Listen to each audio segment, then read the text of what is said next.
Hey guys! So this is part 2 of the Schoology Specifics mobile app. So when we enter back into Schoology, before in the previous video you saw how to make an announcement, how to see announcements, and how to quickly reach your courses and your calendar. Now we're going to teach you how to join a group, aka also join a course, and how to turn off your notifications and how to view assignments and different comments on different assignments. So, if you were to join a group, you would go to groups and it would automatically show you the list of groups you're part of.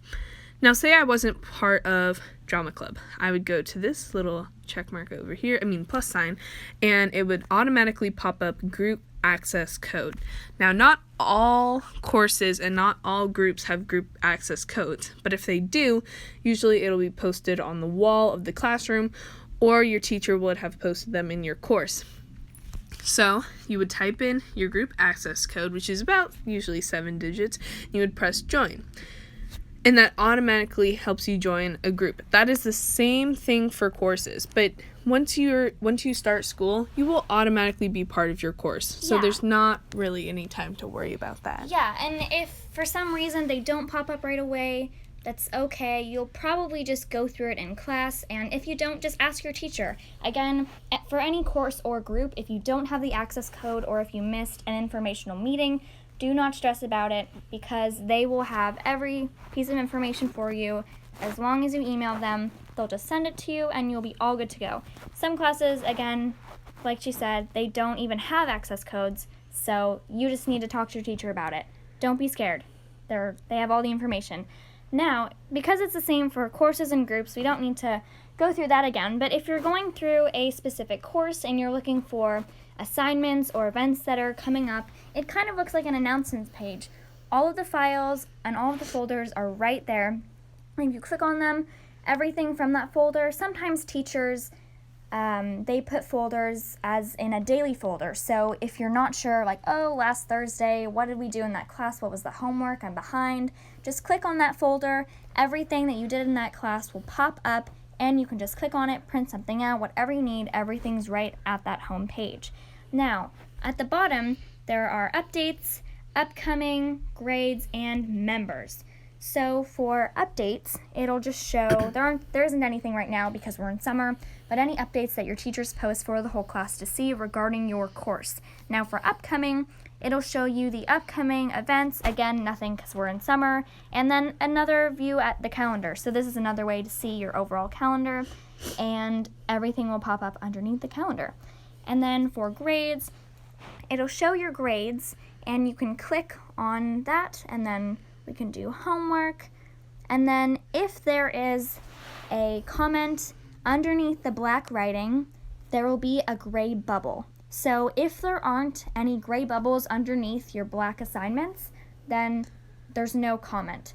Typically, if you're confused, you can ask your teacher, like, hey, you said you commented, but I don't see anything. Go ahead and ask them. But typically, if you don't see a gray bubble underneath the assignment, they didn't comment on it. So lastly, you go to members, you can see everybody who's in your class. Admin means your teacher, so there's your teacher. And then members, of course, are the kids in your class. And, sometimes it's useful if you just see a friendly face and you can't remember a name. You don't want to be rude, so you just say, hello, blah, blah, blah, and this helps. Yeah, and if you're looking for your teacher's information, you can click on that, and it typically will pop up their information and their email. There we go. So you can, if you're trying to email a teacher but you can't remember their email, just go to that and it'll show you everything.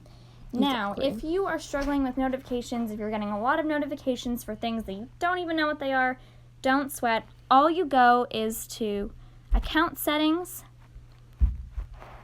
It's loading right now.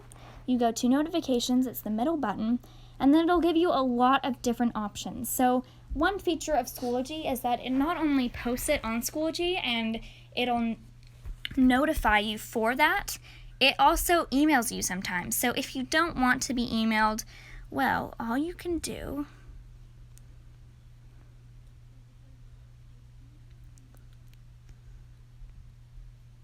say, for instance, you didn't want to be notified about a certain group. You would go to the on and off button for emailing. So say a group posted something and you were saying, oh, I I really like this group and I want to make sure that I get every single thing. Even if that means I have double notifications, I would press email on and mobile on. So now I get double the notifications. Exactly. And the email means it will email you of that notification, and mobile means Schoology will just notify you on your phone. So if you, let's say course updates, if you don't want to be emailed about it, you will press off. If you do want to be emailed about any course updates, you would press on. The same for mobile. If you want Schoology to notify you on your phone, press on, if not, off. So there are lots of different areas and notifications, lots of different things. Just pick which ones you want to be notified with. Sometimes your teachers will even go over this with you, and they'll kind of give you the knowledge and the overview on your notifications. So this is the part 2 of the Schoology overview on the mobile.